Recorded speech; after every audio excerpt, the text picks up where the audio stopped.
非常想去中国，我爱中国。China is the best country in the entire world. I love China so much. 中国人太好了。最近中国流行起了外国网红来中国直播的风潮，从美国的 iShowSpeed 到台湾的馆长，甚至连油管 No.1 的 MrBeast 都在为中国市场铺路，这让中国的小粉红们都乐疯了。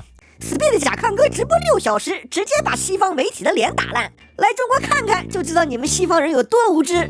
不知道大家对这种现象会不会有一种背后发痒可伸手却够不到的感觉？你跟他讲制度，他给你讲地铁；你跟他讲人权，他跟你聊美食；你批评他政府风口维稳，他就掏出手机来告诉你他能扫码买糖葫芦。你跟他聊中国的新闻怎么被审查，回你一句你知道我们的5G 有多快吗？外国网红直播8小时都不卡，说的让你有一种怀疑人生的感觉。那么今天咱们就来针对这一有趣的现象来好好的扒一扒，来中国看看你就知道我们有多自由，你们有多无知的套路究竟是有多打脸。 You see, Chinese toilet is so big and it's for free. 如果要把中共的这个套路总结成一句话，我会把它称之为红匪于谬误加脑筋急转弯式宣传战术。那这是什么意思呢？我给大家来举例一个场景。你说你们怎么总是封杀言论、删帖、抓记者？他会回复你说，你来我们中国地铁站看看，比你们纽约干净多了。你追问，那可是封号的事呢？他会回你，在我们这刷脸就能取厕纸，你们那能吗？你口沫横飞、逻辑缜密的讲了1小时，他只需要甩出一句话，我们中国14亿人吃得饱穿得暖，哪里不比你们好？然后你就瞬间语塞、心跳加速、血压飙升，脑子里就只剩下一句话，我有理，但是我说不过他。那么恭喜你这就是他们想要达到的效果。你可能想问，那为啥要叫红飞鱼战术呢？红飞鱼呢是一种烟熏后呈红色的鱼，味道非常的浓烈刺鼻。在19世纪的英国训练猎犬追兔子的人会拿一条又咸又臭的红飞鱼拖在地上，故意干扰猎犬的嗅觉路线，让猎犬闻不到兔子的味道，偏离它原本追踪的猎物。这是红飞鱼战术的由来。他们的套路就是用红飞鱼战术转移注意力，避免和你讨论你提出的问题。最后当你声嘶力竭、歇斯底里地说中国就是没有新闻自由的时候，他们啪的一声甩出一张高铁时速350公里的照片给你看，直接让你喷出一口老血。 Wow, this is the most beautiful station I've ever seen. 咱们暂且先不说这逻辑放在现实生活中里有多离谱，此刻的你一定特别想知道，为什么他们就那么爱炫耀高铁呢？可以说几乎所有来中国的外国网红，不管是说什么的，大概都是这样一个套路。高铁进站先给张特写，说好震撼。 My gosh. 紧接着过安检、扫脸、自拍，称赞中国好安全。妈妈，爸爸，我跟你说，中国太安全了。随后在厕所门口扫码取了张厕纸，大喊一声：“哇塞，中国好先进！” You see, Chinese toilet is so big and it's for free. 感觉这不是一个公厕，好像是一个有钱人的院子还是带生的。最后滴了一声上车，背景音乐响起，中国速度。 The most comfortable train seat I think I've ever sat in. 总之你管我有没有自由，我跑得比你快就行。那为什么中共就特别爱用什么高铁高楼大厦、大桥、超级工程来回应制度问题呢？这背后其实是有一套叫做 Aesthetics of Power 统治美学的理论。我让你觉得我强大，不是靠公平法治，而是靠视觉震撼。不知道大家注意到没有，中共特别擅长制造视觉震撼。当他治理不了批评中国的舆论，就建一个科技新城；他解决不了司法独立，就搞一个未来大湾区；他不让你看到真实的新闻，就安排你拍一个干净的地铁站。但稍微聪明点的朋友一定会发现，这些个东西好像咱们的老祖宗都曾经玩过比如秦始皇修长城、隋炀帝挖运河，还有法老的金字塔。这些工程说是造福百姓，可修的时候死个几万人，连眼睛都不眨一下，最终成为了统治者的伟大政绩。对比今天中国高铁这样的大工程，简直一模一样。但是你可知道中国有多少高铁站年客流量不到10万人吗？你知道有多少轨站旁边是荒地，车站里连一个人影都没有吗？虽然空无一人却修得无比气派。谁来？没人来。谁买单？你买单。地方财政买单，再不行全体国民用未来的税收买单。高铁表面上是为了百姓的交通便利，可实质上输出的却是体制优势的政绩工程。而且中共特别喜欢把集中力量办大事说成是社会主义优越性的证据，其实是不问市场需求，不经过民意讨论，不计成本后果，想修就修，想挖就挖，想封谁封谁。如果你管这叫制度优势，那埃及的法老、隋炀帝和秦始皇，他们可全都是社会主义的先驱啊。那金字塔和长城，那必须都得是当时拉动 GDP 的先锋模范呐。他们的逻辑不是有没有必要，而是你看着羡不羡慕。这就叫统治美学，用大工程的视觉震撼来掩盖政治的荒漠。美国都没有那个微信账单和支付宝，但是中国有这个。我们有的手机都是中国来，走好一点的路都是中国人来修啊，知道吗？中国最棒。接下来啊，咱们要揭开中共这个宣传中最阴险的一块遮羞布。大家一定都听说过王毅曾经说过的一句鬼话：我们14亿人吃得饱穿得暖 ，GDP 都超过8000美元了，这还不是人权？这个中国是14亿人口，能吃饱饭真的是非常厉害了。众所周知啊，现代人类文明所讲的人权是一个包含多个维度的概念。人权等于生存权加自由言论、结社权加选举权加法治保护加隐私权。但是中共告诉你的人权概念超级简单，人权等于吃饱饭加不打仗加不乱，其他的民主啊不重要，新闻自由你别作啊，司法独立你不犯法你怕啥？你要是还继续追问，他们反而翻脸说你是西方价值观的走狗。我们啊就来打一个非常形象的比方，假设你现在站在一个大型自动化养猪场的门口，里面的猪啊都活得挺好，每天喂的饱饱的，有温度控制，猪圈里还播放音乐给猪听。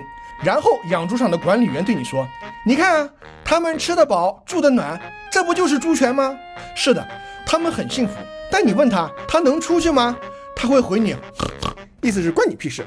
人权等于生存权的逻辑本质就是，只要我不饿死你，你就没有资格反对我。另外呢，你以为的自由啊，是投票、新闻和言论自由，还有你可以在街头和平抗议的自由。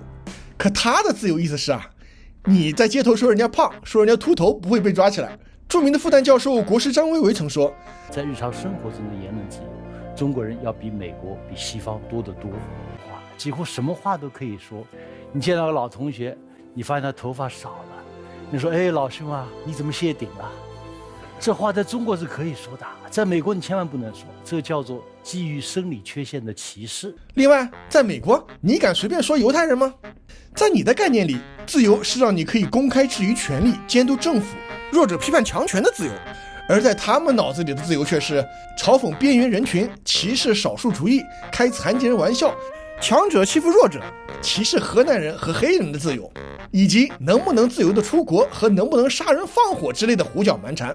你所谓的自由是不是我可以痛扁你一顿，然后你不能报警啊？The Chinese Communist Party is the best government in the entire world, most transparent government in the entire world. 我爱中国，中国是一个最好的国际。说到这，你一定想问，那中共那么没有逻辑的弱智宣传手段，为什么会有那么多人信？那是因为啊，中共的这个宣传套路是在用情绪打败你，而且这个套路对低认知人群特别有效。你说中国封锁信息，他会回答：哎，你怎么不说美国也有监控啊？你回他说：但是人家美国有媒体监督，有法院可以申诉啊。他会说：你这是双标，西方就是不希望中国强大。这时候啊，你就会感到，我不是讲不过他，我是没法跟他讲。这其实是一种高级版的碰瓷式反驳，不讲逻辑，讲受害；不谈事实，谈感受；不回应质疑，反控你有偏见。你说记者被消失，他回你：你凭什么干涉我们国家内政？你质问他为什么打老婆，他会说：哎，他现在可比以前吃的好多了，昨天我还带他坐高铁呢。你有什么资格管我们的家务事？相信你也发现了，这其实是一种非常拙劣的家暴男控制女性的 PUA 方式。但即便是如此拙劣的 PUA 手段，却对低认知的人群特别有效，让你不但不会反抗，还会反过来去为家暴男而反思自己的反抗是不对的。老百姓被删帖封号，他还会觉得是自己说错话；维权律师被抓，普通人会说是他们自己太激进；政府强拆民房，群众反而会谴责是房主太过贪婪自己作。长期的抽空让他们觉得这个世界就应该这样，最终成了大家口中俗称的斯德哥尔摩症。再说到最开始的那句咒语，来中国看看就知道我们多自由，就知道你们有多无知，听起来啊很开放很自信，好像中国政府真的无所谓，欢迎所有人眼见为实。但实际上啊，这句话的背后不是欢迎看真相，而是请你看我布置好的剧场。你坐上高铁，逛逛商场，看看夜市，吃顿火锅，拍点照片，发发短视频，你就觉得哎呦中国不错嘛。但是你不能自由的采访，那么在这个现场呢，我们能够看到，你也不能和一个异议人士，甚至是一个独立候选人自由的交流。他们我都不认识。刘女士，您为什么要参选？因为我认为参选这是我权利，这是我的权利。你不能随便的搜索709律师大抓捕，你也不能问导游这个地方为什么封锁起来了。法新社记者再次靠近在教育营，咱往回走好吧？往回走，咱往回走好吧？甚至有公安直接拦截采访车。你甚至不能正常的使用自己国家的上网工具，你看到的是他们想让你看到的，你说的呢也是他们已经允许你说的。可能你去了趟迪士尼，玩的感觉还不错，但是你不能说这就是完整的中国。如果中国真的有信心让你来看看，那么咱们就提出一个简单的条件，你能不能来中国之后自由的拍摄、自由的采访、自由的发声，而不被驱逐或关押？你能不能坐在北京的王府井大街举牌写着习近平下台，哪怕就写呼吁公务员财产实名制？你能不能在微博公开质疑为什么律师会失踪？你能不能采访一个维权的母亲而不被警察警告？你能不能拍下一段视频说这里真实的发生了什么而不被喝茶？前往巴肥母亲的村庄探访，却遭警察拦截。你要坐牢，我明确跟你说。如果不能，那即便你来了多少次，也只能看，而不能看懂。我们必须要区分这两个词，来看和看懂。中共说的是来看看，但你根本没法看懂，因为你被禁止看完整。这就好像你参观一座大楼，只允许你看前台，地下室不让进，档案室封锁，天台也去不了。然后他们就拍拍你的肩膀说，你看完了啊，是不是觉得我们没问题啊？你当然只能点点头。他们喜欢国外的网红来中国打卡，上地铁站吃个炸鸡，扫码骑个自行车，然后说我们西方误会中国太深了。 It's much better than what we're told. I was in shock by everything I saw there. Everything. They are the best country in the world right now. You're not going to believe this, right? All the way up here at the top of this mountain, they have 5G. This is crazy. 最终你以为你只是在中国旅游，可其实你已经成了中共政治宣传片里的素材。所以来中国看看你就知道了，这样的语句是中共在用一个看似开放的方式进行一场封闭的信息操控。希望所有的中国人都明白，吃饱饭不是人权的终点，而是人权的起点。人权不是只要你不死，而是要让你活得有人样。把人权砍成一碗饭的大小，那是对文明的侮辱。中国不缺饭碗，缺的是敢说饭不好吃的人。